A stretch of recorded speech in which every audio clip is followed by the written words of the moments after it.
மகா மேன்மையும் அருமையுமான வாக்குத்தத்தங்கள் 77. உம்முடைய வேதத்தை நேசிக்கிறவர்களுக்கு மிகுந்த சமாதானம் ஒன்று, அவர்களுக்கு இடரல் இல்லை. சங்கீதம் 119, 165. இடரல் அவர்களை தடுமாறும்படி செய்தல்.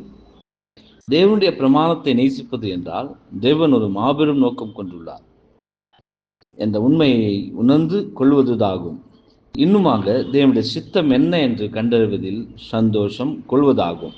இன்னுமாக அவருடைய நீதி, ஞானம், அன்பு மற்றும் வல்லமையின் மீது முழுமையான நம்பிக்கை கொள்வதாகும். இப்படியாக செய்கிற அனைவரும் மிகுந்த சமாதானம் அடைவார்கள். இவர்கள் தெய்வீக நீதியின் ஒவ்வொரு செயல்பாட்டையும் புரிந்து கொள்வதில்லை என்றாலும் இவர்களுடைய விசுவாசம் தேவன் மிகுந்த ஞானமுடையவரானபடினால் தவறுதலில்லை என்ற உண்மையை பற்றி கொண்டிருக்கின்றது.